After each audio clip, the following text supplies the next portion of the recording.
Civil servants must work behind the curtains with political neutrality. Comment.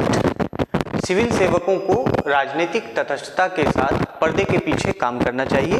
टिप्पणी कीजिए। अब इसमें आपको जो डायरेक्टिव वर्ड है वो कमेंट करना है, आपको टिप्पणी करना है, मतलब इस स्टेटमेंट पर अपनी राय प्रस्तुत करनी है, आपको टिप्पणी करनी है, मतलब आपको अपना ओपिनियन देना है, आपको अपनी बात, अपनी राय रखनी है।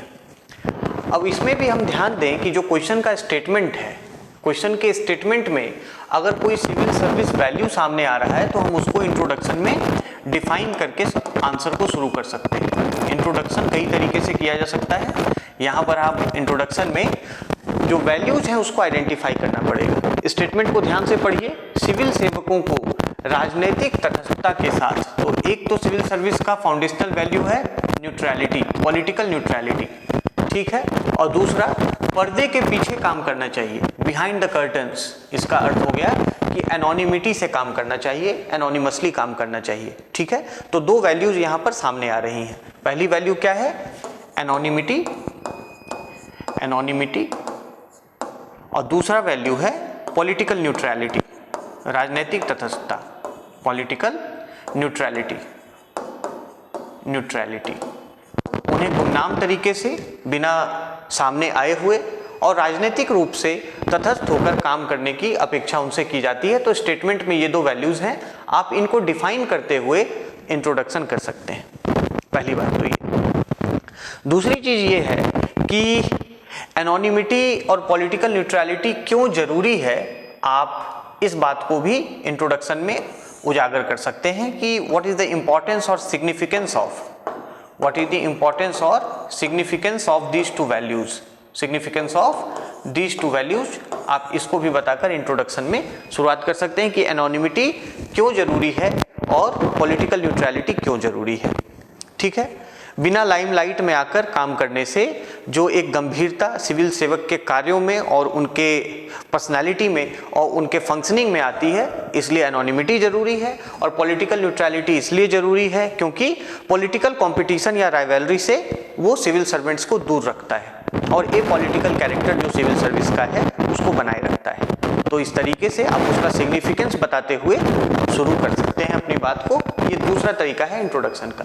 Okay, now the question is to comment upon civil servants must work behind the curtain with political neutrality। तो यहाँ एम्फेसिस है कि उन्हें पर्दे के पीछे रहकर राजनीतिक तटस्थता से काम करना चाहिए। यहाँ पर एम्फेसिस है इस बात का और इस पर आपको टिप्पणी करनी है। तो इसका मेन बॉडी में हम लोग कैसे लिखेंगे? So we can put a sub heading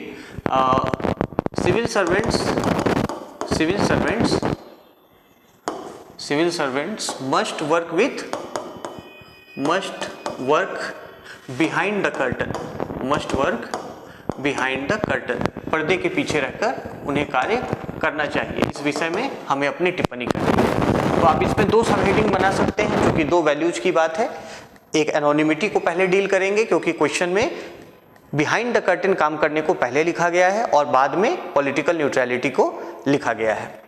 तो आप इसमें सिंगल सब हेडिंग भी बनाकर अपने आंसर को प्रेजेंट कर सकते हैं, स्ट्रक्चर कर सकते हैं, या फिर दो सब हेडिंग बनाकर भी क्वेश्चन को, अपने आंसर को आप स्ट्रक्चर कर सकते हैं, ठीक है। तो हम यहाँ पर दो सब हेडिंग बनाकर चलते हैं। Civil servants must work behind the curtain, और इसका अर्थ ये है, आपको अपने दिमाग में बात को रखना है कि एनोनिमिटी की बात कर रहा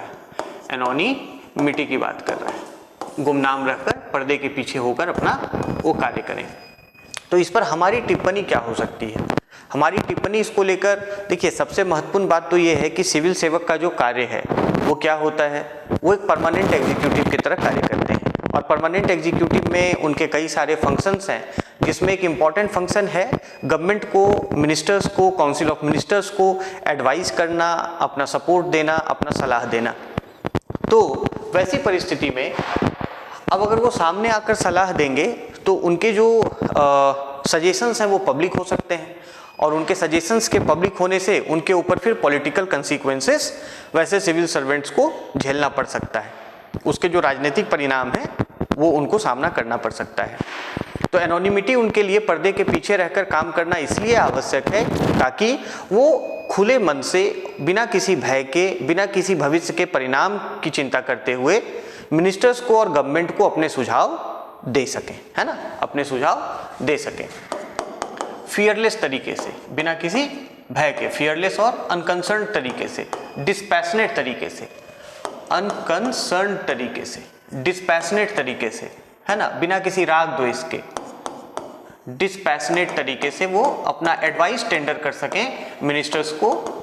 ये इसीलिए उन्हें कर्टन के पीछे काम करना आवश्यक होता है, ताकि उनके ऊपर कोई भी भविष्य में पॉलिटिकल कंसिक्वेंसेस का सामना उन्हें ना करना पड़े और उनके फैसलों से या उनके सुझाव से जो भी परिणाम निकलते हैं फिर उसके कारण उन्हें कोई पुश बैक का सामना नहीं करना पड़े। ठीक है, कई बार सेंसिटिव नेचर के उनके सजेशंस होते हैं, तो इन सब से उनको बचाने के लिए उन्हें कर्टन के पीछे काम करना चाहिए। ठीक है, ये हमारी टिप्पणी हो गई। दूसरी बात यह है कि सिविल सर्वेंट्स का कार्य होता है पॉलिसीज बनाना, नीतियों का निर्माण करना, नीतियों का क्रियान्वयन करना, और वो एक बहुत एग्जॉस्टिव एक्सरसाइज है, वो बहुत एक विस्तृत एक्सरसाइज है जिसमें कि कई लोग शामिल होते हैं, कई तरीके से जानकारियाँ इकट्ठा की जाती हैं, डिफरेंट स्टेक होल्डर्स शामिल होते हैं। तो इतने विस्तृत और इस तरीके से बड़े दायरे वाले कार्य के लिए अगर सामने आके कार्य किया जाए तो फिर वो व्यक्ति में एक लाइमलाइट में बने रहने की प्रवृत्ति विकसित हो सकती है। हम देख रहे हैं आजकल कुछ ऐसी भी बात आ रही है आलोचना के रूप में, जो खासकर युवा सिविल सेवक हैं वो सोशल मीडिया की लाइमलाइट को ज़्यादा पसंद कर रहे हैं। उसमें से कुछ ऐसे लोग हैं जो कि सोशल मीडिया पे लगातार बने रहना और अपने आप को उसमें हमेशा सुर्खियों में बनाए रखने का प्रयास करते हैं। तो इससे ये होता है कि जो इफेक्टिव गवर्नेंस का काम है वो पीछे छूट जाता है और फिर इंडिविजुअल लाइमलाइट में रहने की जो एक प्रवृत्ति है वो आगे आ जाती है। तो उद्देश्य का भटकाव हो जाता है यहाँ पर। तो हमारी टिप्पणी क्या होनी चाहिए? ये होनी चाहिए कि सिविल सर्वेंट्स को पर्दे के पीछे रहना इसलिए जरूरी है ताकि सरकारी योजनाओं का सही से निर्माण हो सके, फॉर्मुलेशन हो सके, उनका क्रियान्वयन हो सके और इफेक्टिव गवर्नेंस, प्रभावी शासन सुनिश्चित किया जा सके। ठीक है, तो दूसरी बात हम ये कह सकते हैं कि फॉर्मुलेशन और इम्प्लीमेंटेशन जो पॉलिसी का है, फॉर्मुलेशन और इम्प्लीमेंटेशन ये सभी बहुत गंभीर कार्य हैं। ठीक है, बहुत एग्जॉस्टिव नेचर के वर्क हैं, एग्जॉस्टिव नेचर के वर्क हैं जो पब्लिक लाइमलाइट में अगर किया गया तो उससे उसकी इफेक्टिवनेस कम हो सकती है। जैसे अगर सरकार के फैसले बहुत ज़्यादा पहले से लोग को पता हो तो उनकी प्रभावशीलता कम हो जाती है। So this is essential to ensure effective governance that the civil servants they work behind the curtain. उसी तरीके से आगे हम देखें तो सिविल सर्वेंट्स को कई सेंसिटिव इंफॉर्मेशन का भी एक्सेस होता है, कई गोपनीय जानकारी, कई खुफिया जानकारी, कई महत्वपूर्ण जानकारी देश के विषय में, राष्ट्रीय सुरक्षा के विषय में, व्यक्तिगत डेटा के विषय में, कई तरीके से उन्हें गोपनीय और महत्वपूर्ण जानकारी प्राप्त होती है। तो अगर वो कर्टन के पीछे काम नहीं करेंगे तो उनका खुलासा हो जाएगा कि इनके पास कौन सी जानकारी है और फिर पूरी व्यवस्था सुभेद्य हो जाएगी, पूरी जो ब्यूरोक्रेटिक सिस्टम है वो वल्नरेबल हो जाएगा और फिर उसका लार्जर इम्पैक्ट किस पर पड़ेगा? पूरे समाज पे पड़ेगा, देश पे पड़ेगा। इसीलिए उनसे अपेक्षा की जाती है कि वो पर्दे के पीछे रहकर काम करें ताकि वैसे जो सेंसिटिव इंफॉर्मेशन है, वैसे जो संवेदनशील जानकारी है, सेंसिटिव इंफॉर्मेशन है, डेटा है, वह इररिस्पॉन्सिबल हैंड्स में ना चला जाए। सेंसिटिव इंफॉर्मेशन और जो डेटा है उस तक पहुंच, अनऑथराइज्ड एक्सेस ना हो, अनाधिकृत व्यक्तियों का वैसे महत्वपूर्ण जानकारियों तक पहुंच ना होने पाए, इसीलिए उनका पर्दे के पीछे कार्य करना महत्वपूर्ण हो जाता है। तो ये तो हमने एक एस्पेक्ट की बात कर ली। ठीक है, अब हम इसमें दूसरे एस्पेक्ट को अगर शामिल करें जो कि पॉलिटिकल न्यूट्रलिटी के कंटेक्स्ट में था कि civil servants must work with political neutrality. Civil servants must work with political neutrality. एक तो पर्दे के पीछे रहकर काम करें और राजनीतिक तटस्थता के साथ काम करें। अब ये क्यों जरूरी है? राजनीतिक तटस्थता के साथ काम करना इसलिए जरूरी होता है क्योंकि चुनाव के बाद यहाँ पर सरकारें बदलती हैं। Civil servants they are permanent executive और जो सरकारें हैं वो टेम्पररी एग्जीक्यूटिव हैं। तो योजनाओं का क्रियान्वयन सुचारू रूप से, नियमित रूप से बना रहे, चलता रहे, इसीलिए लोक सेवक पर्दे के पीछे रहकर राजनीतिक तटस्थता से काम करें। वो इसलिए आवश्यक है। नहीं तो सरकार बदलने पर नीतियां हालांकि बदलती हैं, लेकिन कई नीतियां, पूर्व की भी कई नीतियां चलती रहती हैं और योजनाएं चलते रहते हैं। तो सरकार बदल जाए भले ही, लेकिन जो पब्लिक सर्विस का उद्देश्य है उसमें भटकाव ना आए, इस कारण से उनमें राजनीतिक तटस्थता होनी चाहिए। किसी भी पार्टी की, किसी भी दल की सरकार बने, लेकिन लोक सेवकों का अंतिम उद्देश्य जनता का कल्याण और लोक सेवा ही होना चाहिए, इसीलिए उनमें राजनीतिक तटस्थता आवश्यक है। ठीक है, तो इस बात को आपको इसमें टिप्पणी के रूप में लिखना है कि to maintain smooth and regular governance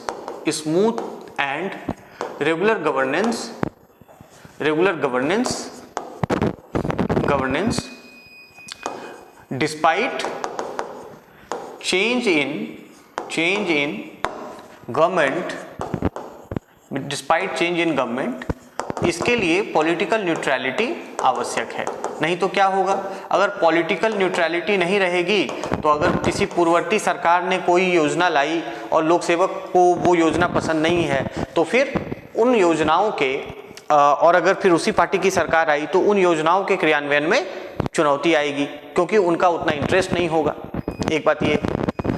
दूसरी बात यह है कि अगर राजनीतिक रूप से वो अपने विचारों को, सिविल सेवक अपने पसंद और नापसंद को स्पष्ट रूप से जाहिर करने लगे, तो इससे जनता में भी प्रशासन के प्रति जो आस्था है और उनकी एक विश्वसनीयता है वो समाप्त हो जाएगी कि आप तो भाई तटस्थ है नहीं, आप तो किसी एक राजनीतिक विचारधारा या पॉलिटिकल पार्टी, विशेष राजनीतिक दल के लिए कार्य कर रहे हैं।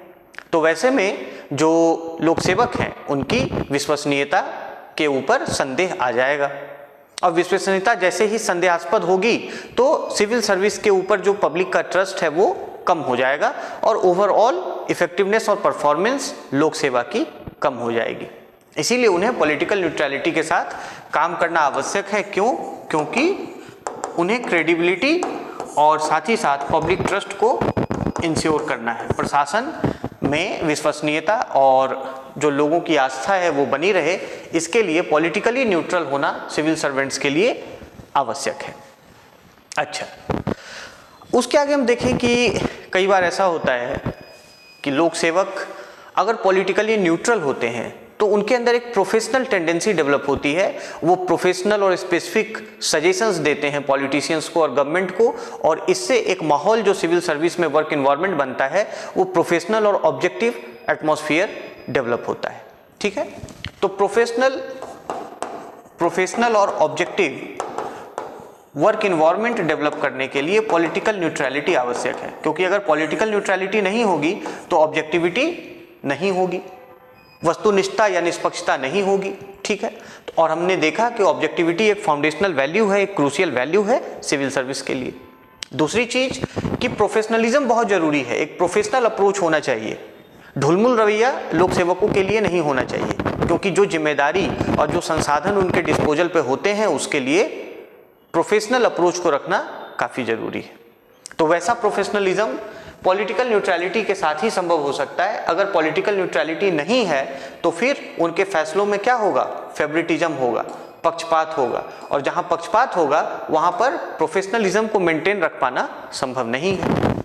तो हमारी टिप्पणी केंद्रित होनी चाहिए, प्रश्न के ऊपर केंद्रित होनी चाहिए, और फिर हम उसी आलोक में अपने आंसर को कंक्लूड करेंगे। कंक्लूड कैसे करेंगे, इस उत्तर का हम निष्कर्ष कैसे दे सकते हैं कि सुझाव के रूप में दे सकते हैं, सजेशंस दे सकते हैं, है ना। अगर आप स्पेसिफिक सजेशंस देते हैं तो बहुत अच्छी बात है। तो एनोनिमिटी को और पॉलिटिकल न्यूट्रलिटी को सिविल सेवकों में, सिविल सर्वेंट्स में इंट्रोड्यूस करने या मजबूत बनाने के लिए क्या पहल किए जा सकते हैं। तो सबसे पहले कि प्रॉपर गाइडलाइंस होनी चाहिए कि सिविल सर्वेंट्स का पॉलिटिशियंस के साथ इंटरेक्शन कैसा हो, मिनिस्टर्स के साथ इंटरेक्शन कैसा हो और उनकी क्या सीमाएं हो। तो वो एक आपको क्लियर गाइडलाइन उस संबंध में होनी चाहिए। कोड ऑफ कंडक्ट होना चाहिए कि सरकार के साथ, राजनेताओं के साथ, पॉलिटिकल पार्टीज के साथ डील करते हुए सिविल सर्वेंट्स को किन एथिकल वैल्यूज और मोरल स्टैंडर्ड्स का पालन करना है। एक तो ये बात हो गई, इस तरीके से आप कर सकते हैं। अब साथ ही साथ इंडिपेंडेंट ओवरसाइट का भी सुझाव दे सकते हैं। इंडिपेंडेंट ओवरसाइट का या डिपार्टमेंटल ओवरसाइट का भी, है ना, कि सिविल सेवक कितना अपने कार्यों में एनोनिमस होकर कार्य कर रहे हैं, कितना वे पॉलिटिकल न्यूट्रलिटी को मेंटेन कर रहे हैं। इसके लिए अगर कोई इंडिपेंडेंट ओवरसाइट हो, कोई अगर एक निगरानी का तंत्र बनाया जाए या फिर उनके अप्रेजल रिपोर्ट में उस चीज को शामिल किया जाए, तो फिर उससे एनोनिमिटी और साथ ही साथ राजनीतिक तटस्थता को मजबूत बनाया जा सकता है। तो इस तरीके से हम अपनी बात को अंत करेंगे।